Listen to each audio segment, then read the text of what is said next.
এর আগে শনিবার বিকেল 3:30টায় নিউ ইয়র্কের জেএফকে এয়ারপোর্টে এসে পৌঁছান বিরোধী দলীয় নেত্রী ও বিএনপি চেয়ারপারসন বেগম খালেদা জিয়া।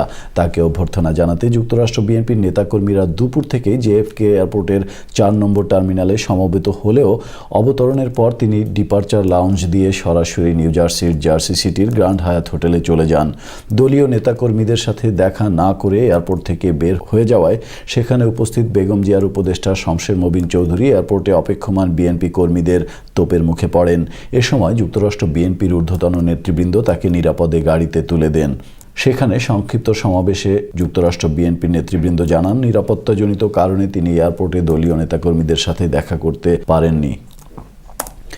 অপরদিকে এয়ারপোর্টে অবতরণের সময় বেগম জিয়াকে কালো পতাকা প্রদর্শনের জন্য যুক্তরাষ্ট্র আওয়ামী লীগ ও অঙ্গ সংগঠনের নেতাকর্মীরা জেএফকের 4 নম্বর টার্মিনালে যুক্তরাষ্ট্র বিএনপির নেতাকর্মীদের পাশাপাশি কালো পতাকা, ব্যানার, ফেস্টুন নিয়ে অবস্থান নেন।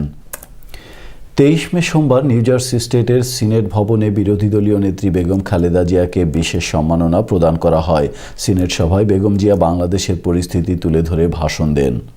উল্লেখ্য, 24 থেকে 26 মে ওয়াশিংটনে বেগম জিয়া যুক্তরাষ্ট্রের পররাষ্ট্রমন্ত্রী হিলারি ক্লিনটন, কংগ্রেসম্যান, স্পিকার সহ ওবামা প্রশাসনের ঊর্ধ্বতন কর্মকর্তাদের সাথে বেশ কয়েকটি বৈঠকে মিলিত হচ্ছেন।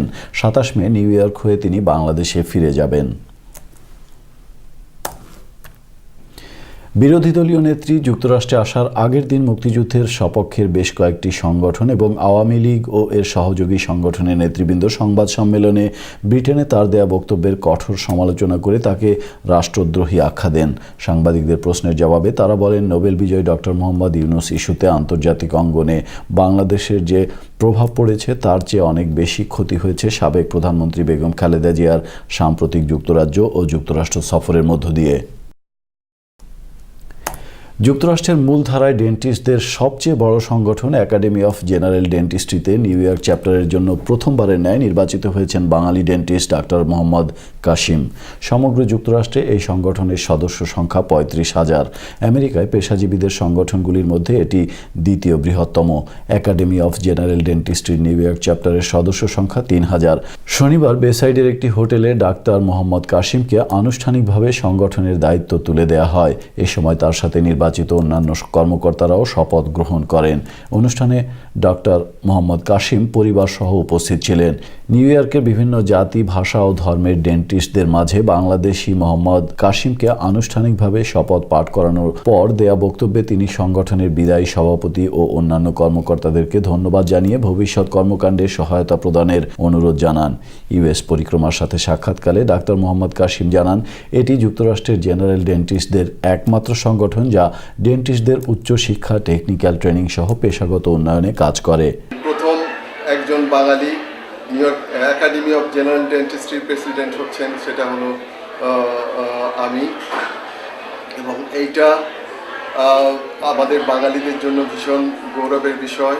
এই একাডেমি অফ জেনারেল ডেন্টিস্ট্রি এটা জেনারেল ডেন্টিস্টদের জন্য একমাত্র সংগঠন যা অনলি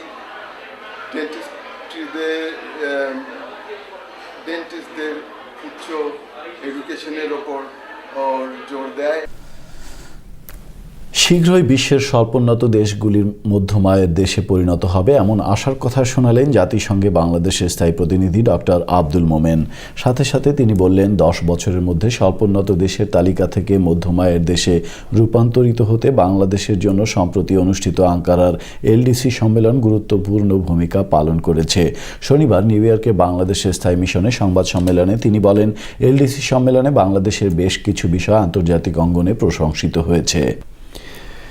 31 মে অনুষ্ঠিতব্য Jackson Heights Bangladeshi business association JBB এর নির্বাচন উপলক্ষে 22 মে ছিল মনোনয়নপত্র জমাদানের শেষ দিন।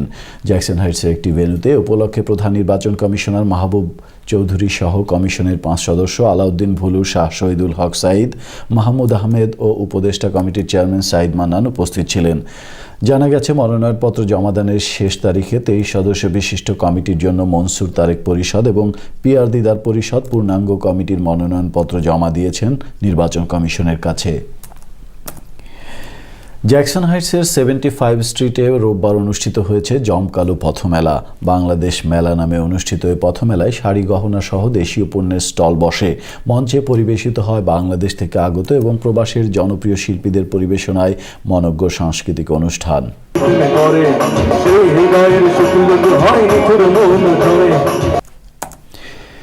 নিউ ইয়র্কের বাংলাদেশি কমিউনিটি অ্যাক্টিভিস্ট সেলিনা শারমিনের গল্পের আসর অনুষ্ঠিত হল শুক্রবার সকালে জ্যামাইকার কুইন্স লাইব্রেরিতে। অনুষ্ঠানে নিউ ইয়র্কের বাংলাদেশি পরিবারগুলির ছোট ছোট ছেলে মেয়েদেরকে ছড়া গানের মাধ্যমে তিনি লাইব্রেরিতে আসা ও নানা প্রকার সুবিধা নেওয়ার বিষয়গুলি উপস্থাপন করেন। সেলিনা শারমিন তার অভিজ্ঞতার ঝুলি থেকে শিশুদের নানা চমকপ্রদ গল্প পরিবেশন করেন এবং বাচ্চাদেরকে উৎসাহিত করেন। অনুষ্ঠানে বাচ্চাদের অভিভাবকরাও উপস্থিত ছিলেন।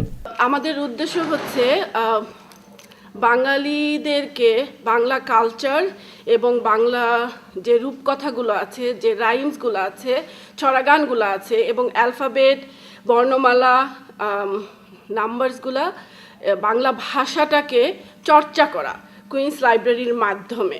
আমাদের পরবর্তী জেনারেশনের বাচ্চারা যখন এখানে আসবে বাংলাদেশ থেকে, তাদেরকে বাংলা শেখানোর উদ্দেশ্যেই এই প্রোগ্রামটা করা। পাবলিক সার্ভিস, সমাজ ও রাষ্ট্রের সেবার স্বীকৃতি হিসেবে Rotary Club of Central Bronx New York প্রতিশ্রুতিশীল তরুণ মেধাবী আমেরিকান মোহাম্মদ তাজবিরুল আলমকে সম্মাননা জানিয়েছে। 21 জুন ব্রঙ্কসের রাধুনী রেস্টুরেন্টে এক অনুষ্ঠান আয়োজনের মাধ্যমে তাকে এ সম্মাননা জানানো হয়। ব্রঙ্কসের বিশিষ্ট ব্যবসায়ী মোহাম্মদ তাহির আজিজ এবং মিসেস আনোয়ারা বেগম রাজীবের কনিষ্ঠ পুত্র নিউ ইয়র্ক সিটি ইউনিভার্সিটির পলিটিক্যাল সায়েন্সের শিক্ষার্থী মোহাম্মদ আলম পাবলিক অ্যাডমিনিস্ট্রেশনে মাস্টার্স করার পর ভবিষ্যতে মূলধারার রাজনীতির সাথে সম্পৃক্ত হওয়ার প্রত্যয় ব্যক্ত করেন। অনুষ্ঠানে অন্যান্যের মধ্যে বক্তব্য রাখেন এন মজুমদার, এটিএন বাংলা ইউএসের পরিচালক মাসুম মোহাম্মদ মহসিন, ভাইস প্রেসিডেন্ট ফখরুল আলম, নজরুল হক প্রমুখ।